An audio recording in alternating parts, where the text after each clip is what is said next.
Zito, episode 455. Hey folks, Phil Zito here, and welcome to episode 455 of the Smart Buildings Academy podcast.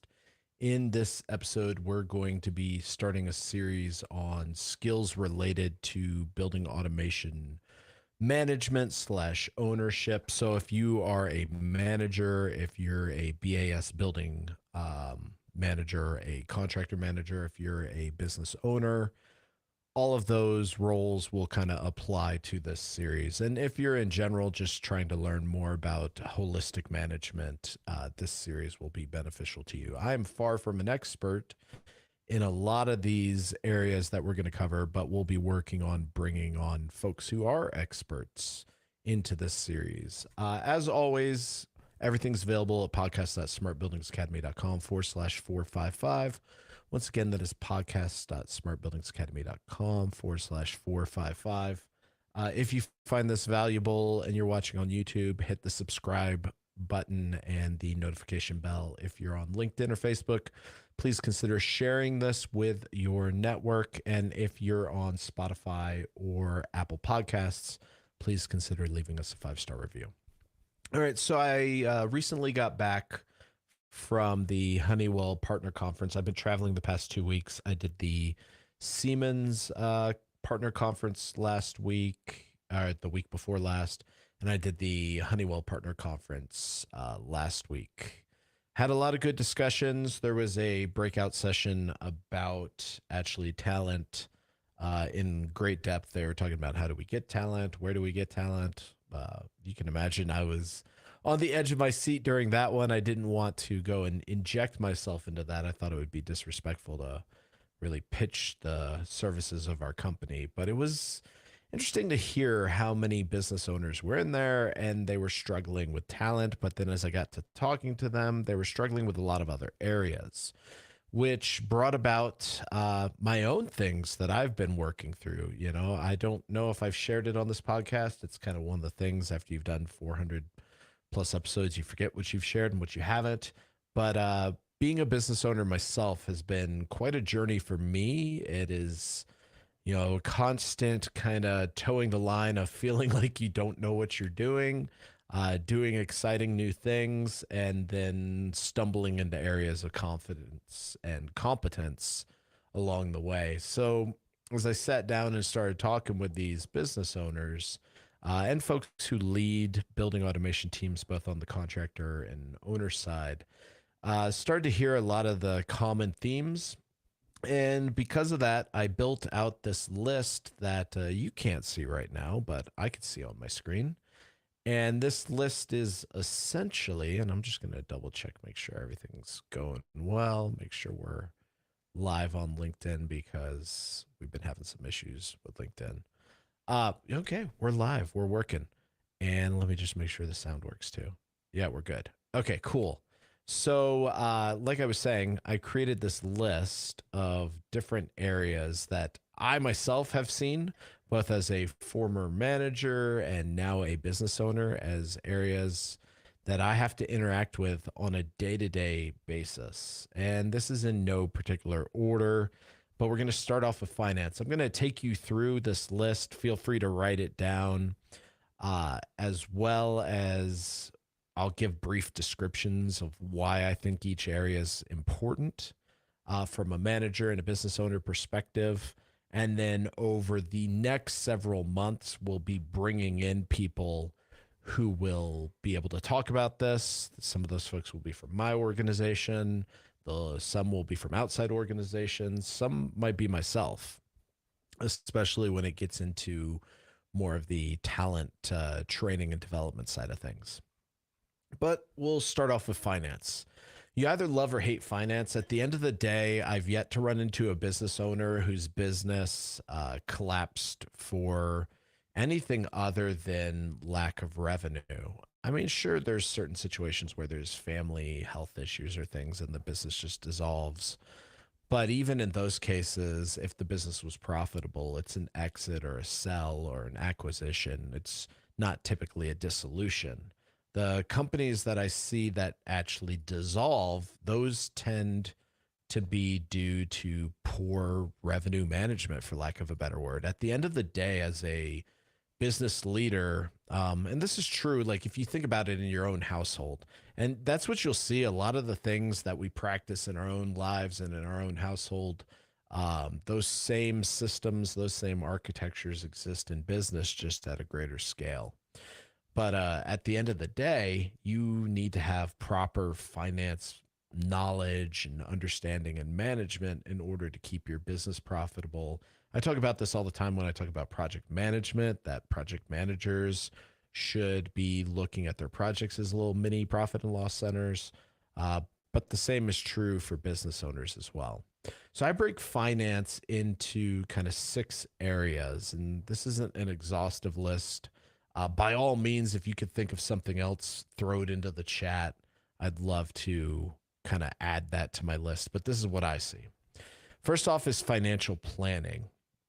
And financial planning is very different than pretty much all of the rest of the things on this list. It's kind of tied to cash flow, which I'll get into last. But financial planning is first off having your common reports available to you. Do you have a profit and loss statement? Do you understand your statement of cash flows? Have you planned out your different revenue sources and your different business costs? Are you amortizing those? I can't speak English right now. Are you doing an accrual method, a non-accrual method? Like I said, I'm not an expert in some of these areas, but we will bring on people who are.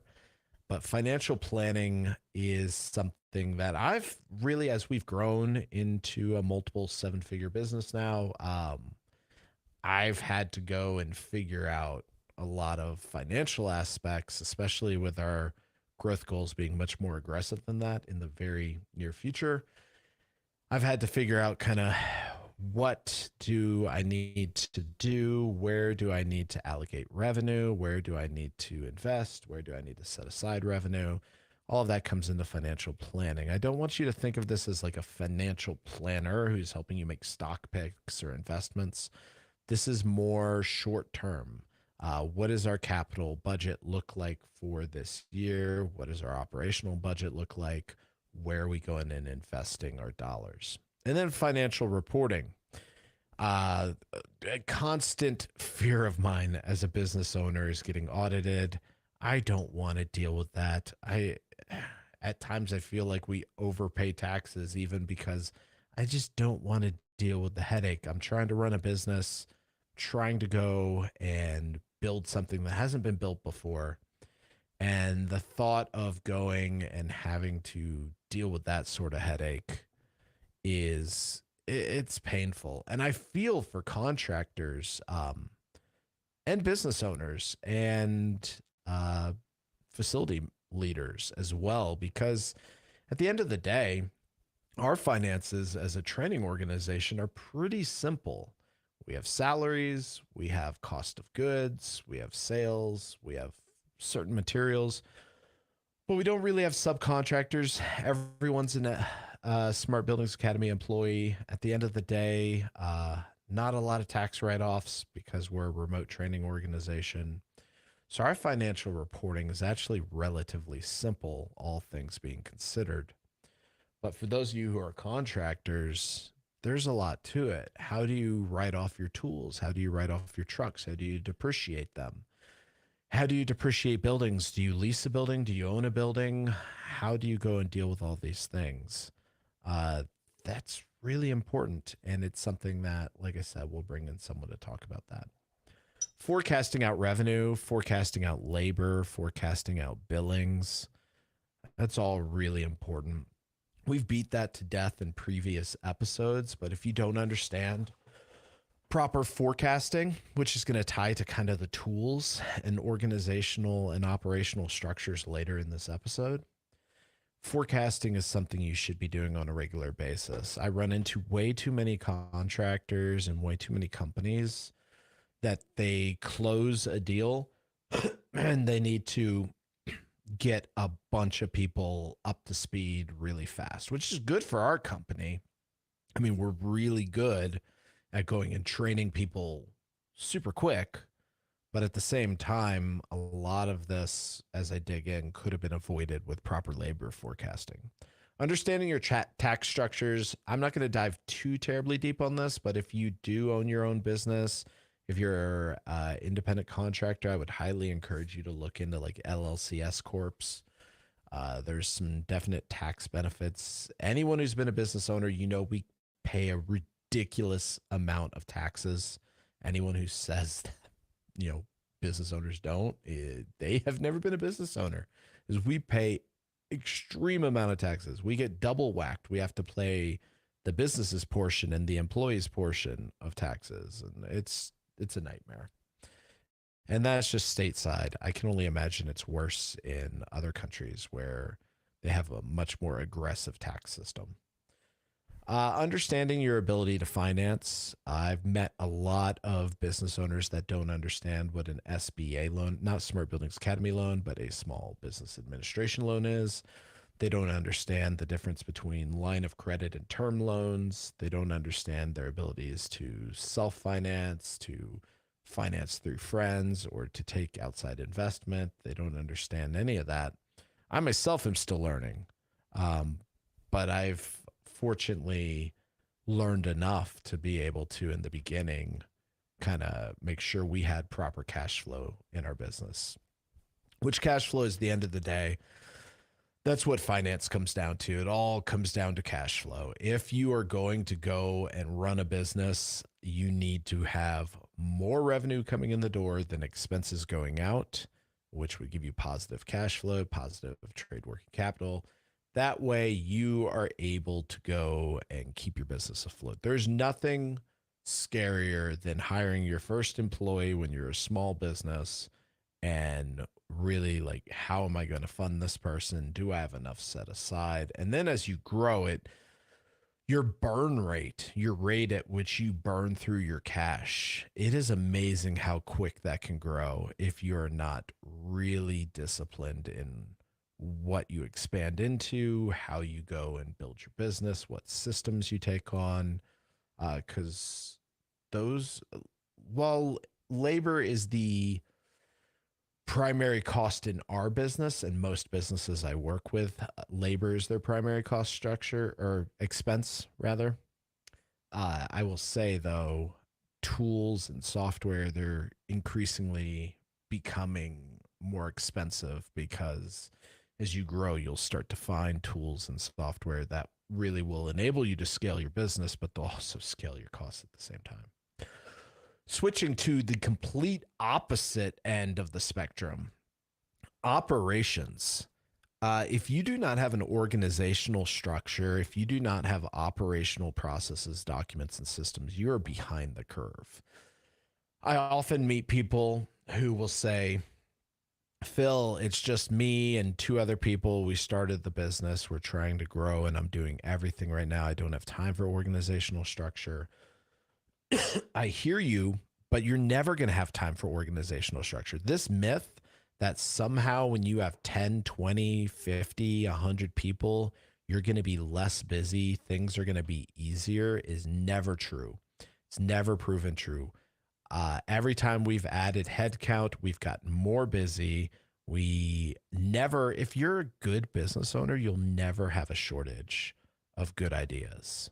And this is true of business owners, of managers, of facility managers. As you're trying to grow your team, you will never have a shortage of good ideas. Like, yeah, it'd be great to have documentation for every time we do a truck roll that ties into an ERP system that we can then track and see statistically what are our most profitable truck rolls, what are our most utilized resources as far as labor or materials so that we can properly stock.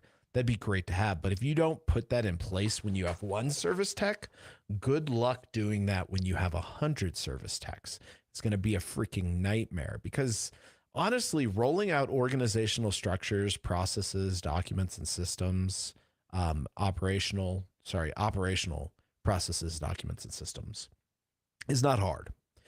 Logistically, it's not hard. It's not hard to set these up. We live in a world where it's very easy to Google, give me some processes, go into ChatGPT, say, help me build my operational processes. I do this, this, and this. Help me build it out. It's super easy to do that. Getting adoption is the hard part. If you do not like there's this book, it's like 20 years old now, right? Called Who Moved the Cheese or Who Moved My Cheese or something like cheese something. It's basically about organizational change and how people resist organizational change. And I see that even in a highly adaptive culture like ours that is very fast moving. And I like to think we have very fluid people in our team, people who tend to do really well with change. And even then, I've seen where change can become stressful in some situations. So it's really important that if you are going to build out a team, you start with that organizational structure, you know where you're going. And then based on that team and kind of where you're going, you say, all right, these are the processes we'll need. And it doesn't have to be rocket. It's not super hard. It's pretty common sense. If I'm going to build a service team, I need to be able to bill my customers. Well, if I'm going to be able to bill my customers, I need to know what I did so that I can bill them. Well, if I'm going to know what I did, then I need a way to document it. Well, if I document all that info, I should probably then take that information and feed it back, because you never have too much information. And later on, maybe I want to track material. Maybe I want to see who's the most successful service technician at pull through, or maybe I want to tie it into some sort of workforce management system. But the thing is, you have to get in front of this. We'll go through a whole session on operations in the future. I feel this is something I'm pretty strong at. And we'll talk through different systems, ERP systems, CRMs, different logging systems, etc.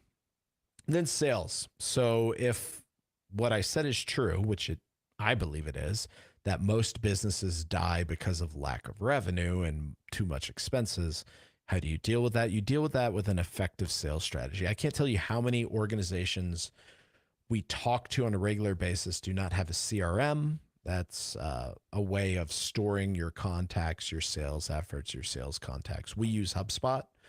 I like that a lot. It's a good system. More on that in the future. But having an effective sales strategy, how do you target your market? Do you do it by vertical? Do you do it by geography? Who do you sell to? What's your value prop? What's your sales message? How do you engage? Do you go after Planet Spec, owner direct? What do you go after?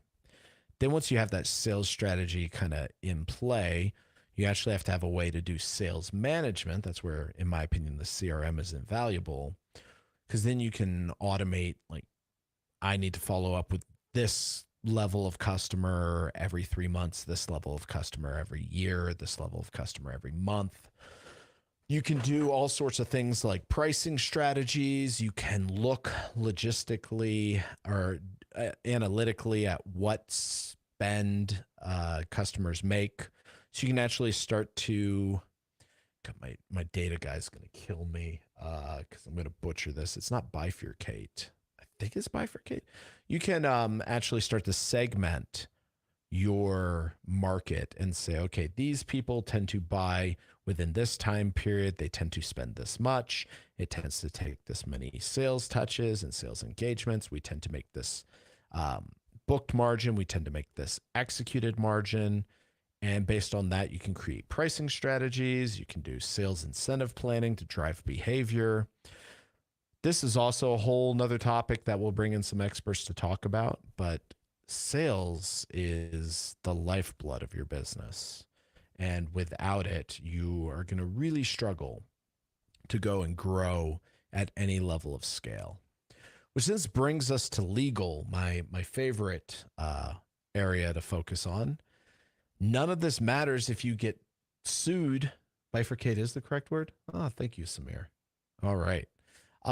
So if you get sued because you don't have terms and conditions, or you expose yourself to stupid liability, then yeah, your business is going to get shut down pretty quick, because you talk about being too busy to manage your business. Well, you're going to be real busy if you're in court, especially if you haven't defined in your T's and C's what the location is, and I forget the term. It's I could pull up one of our T's and C's and looks at it, but there's a term that basically says choice of law, I think that, or choice of venue.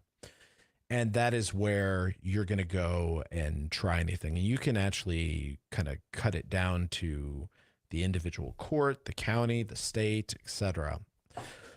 But getting stuff in your T's and C's, really trying to think through, was something we actually did recently, thinking through all the different ways you can get sued, all the different liabilities you can be exposed to, and then making sure that you're covered legally.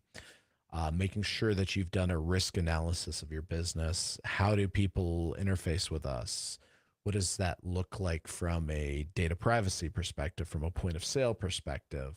What does that look like from someone being on site, someone going and doing some sort of effort? What liability do we assume if our subs? I remember we had a sub who the electrician got drunk and crashed into the front lobby of the police station at a large county in Texas. That was a fun day. Not our not our employee, but a sub of ours. So that was a real fun experience of having to work through that snafu. And then cyber, right? Cyber is a huge one. These are all topics. I don't know if we'll bring our lawyer on, or I'm not sure how we're going to address this, but we'll figure it out. Marketing. Okay, so this is a real interesting one. So we've got 20, 30,000 companies in our CRM. And we used to have a lot more because we were doing some large scale prospecting, part of sales strategy, right? Whenever you're a startup company, one of the biggest challenges of being a startup company is actually people knowing you exist. And so how do you do that? Well, you do that through marketing. You do that through cold calling. You do that through prospecting. Well, one of the things we did, we used a tool to go and gather information so that we could then go and prospect companies that fit certain codes. There's certain operational codes that tell you what industry a business is in, but they're not super accurate all the time. And so what ended up happening was we pulled in a bunch of companies that actually had residential HVAC instead of commercial. So obviously not our target customer. So one of the things we did was we went through our CRM and cleaned that up. And the process of cleaning that up meant we had to go to each website, see if they actually do controls, see if they do commercial HVAC. And what I noticed, assisting my team in doing that, was that a lot of these companies, their websites were horrible. No clear business value, no clear, we do this. It would take me 3 to 4 clicks to even figure out if I could, what products they repped, what area they serviced, what their capabilities were. And by then, if you're a company, you've already lost the customer. Websites are low-hanging fruit. Just have a value prop on there. All you have to do is say, we do this in this area, and here's how you contact us. I mean, your website can literally be that simple.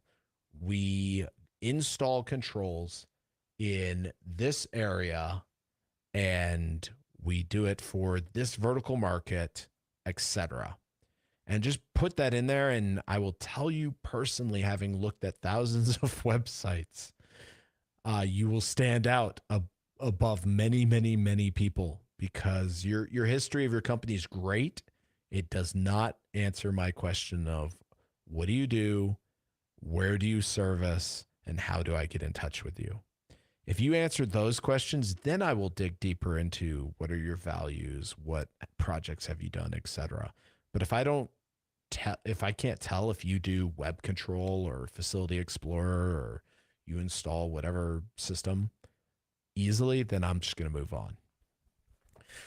So marketing, that's something I feel we do pretty well with the podcast, with our website. We tend to outrank some really large hitters with our organic SEO, our ability to go and optimize for the search engine organically. The only people who tend to outrank us are people who actually pay for ranking.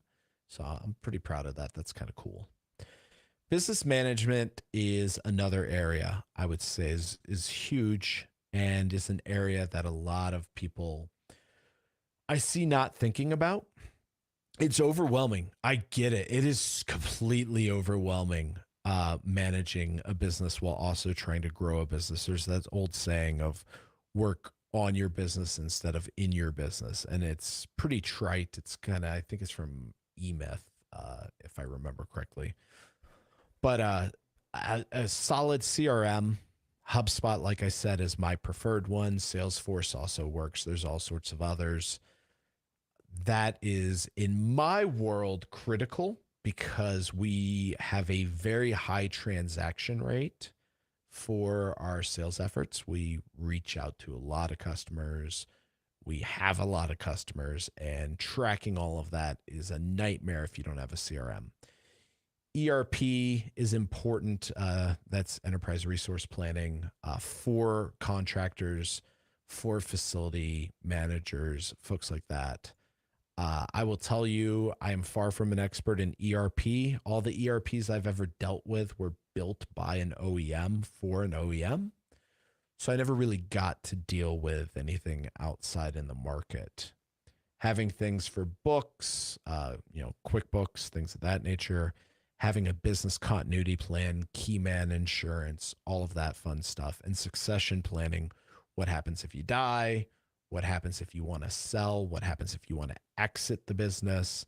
What happens if you want to bring other people on? If you want to do an ESOP, which is basically employee owner, you allow employees to own the business.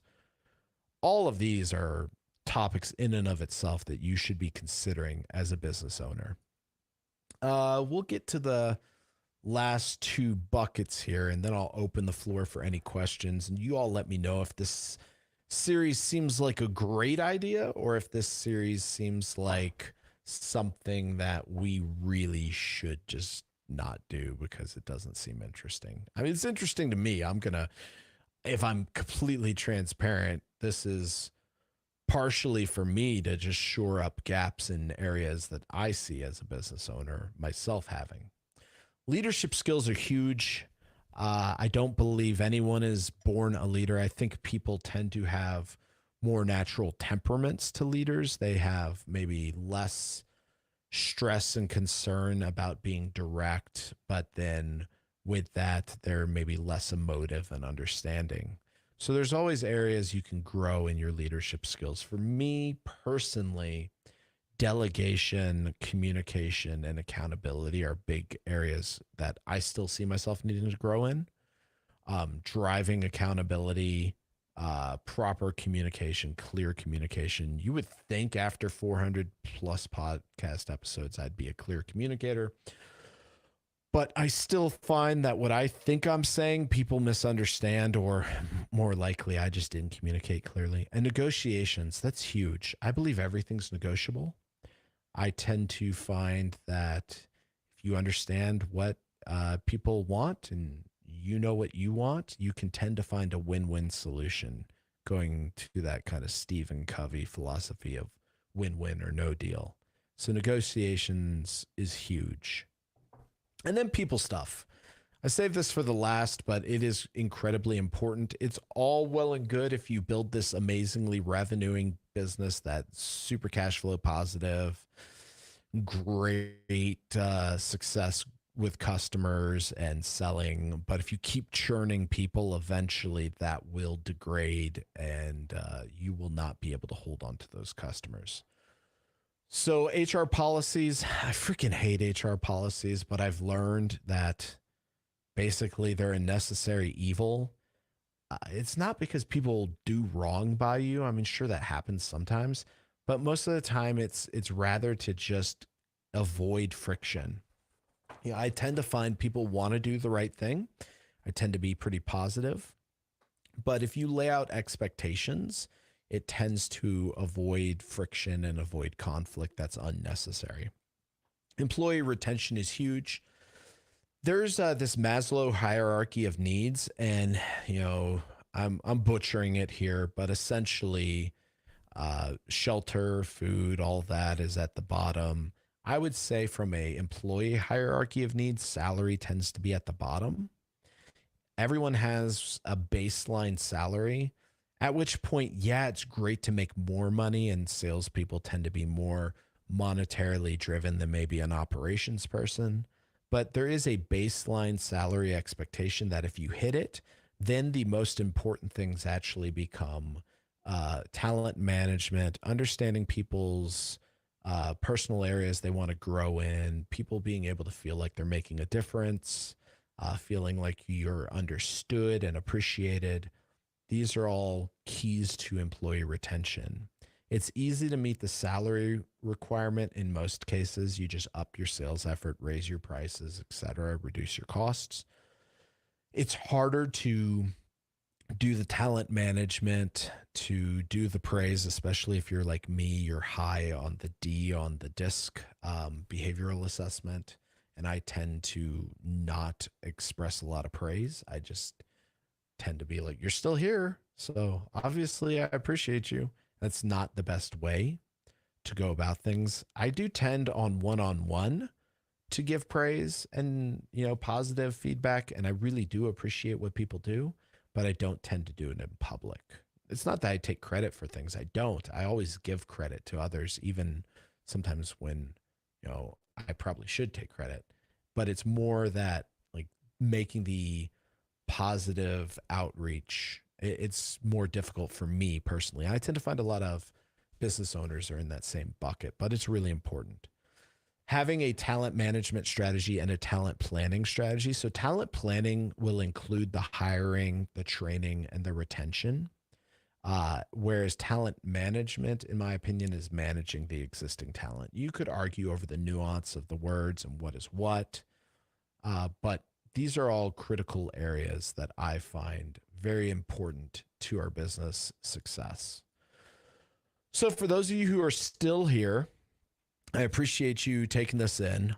I hope this gives you some things to consider. I know this is a little different than our normal content we put out, but I do truly hope that you're considering what is being shared here and you're thinking about where you may need to focus in your business, areas you need to go and engage, and maybe areas where you need to go and seek some outside expertise. My hope is that with the size of our reach, we are the largest training organization and the largest podcast in our industry.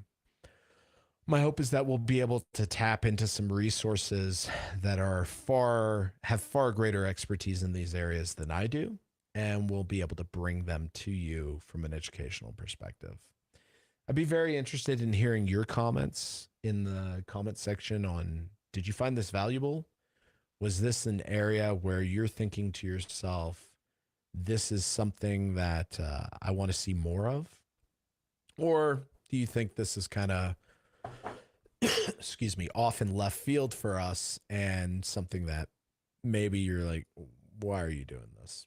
Maybe don't do it in the future. Be very interested because I do have a vision for this long term. This is something I'm personally passionate about. And yeah, that being said, if you found this valuable, please hit the subscribe button on YouTube. On Wednesday, we'll be going through T1L, which is the new Ethernet. It's not new. Everyone says it's new. It's actually been around for a while in the industrial sector. You'll actually find out, brief segue here, that the majority of the stuff we say is new, like ring architecture, IP architecture, T1L, etc., has actually been in existence in the industrial world for quite a bit. So I'm going to be going through 8023.cg, Charlie Golf, which is the T1L standard. I'm going to read through that, and then I'm going to put together a educational session on Wednesday. And then we're going to be doing kind of a BAS 101 series to upskill new techs on Wednesdays moving forward.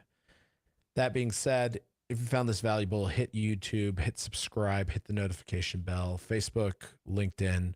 Please share this with your network and Spotify or Apple Podcasts, please consider leaving us a 5-star review. I'll wait to see if there are any questions from folks. And if there's not, then we'll just call it for today. But I do appreciate Sammer and Rick. Good to see you in here. I know Rick's in private equity, so be very interested to get his take on what he thought of this. And yeah, that being said, folks, I do appreciate you all being here. Hope this was helpful. Hope this gave you some things to consider about building automation and business ownership. Until next week, which I'm not sure what area we're going to start in next week. Probably be an area that I've got some expertise. I may bring on our data analytics guy, or maybe I'll bring in our operational leadership. I don't know. We'll figure it out. But until next week, it's good to be back. I don't have any trade shows until Niagara Summit. So we're back on the regular schedule Monday and Wednesday. And with that, I'll let y'all go. Have an awesome rest of your Monday.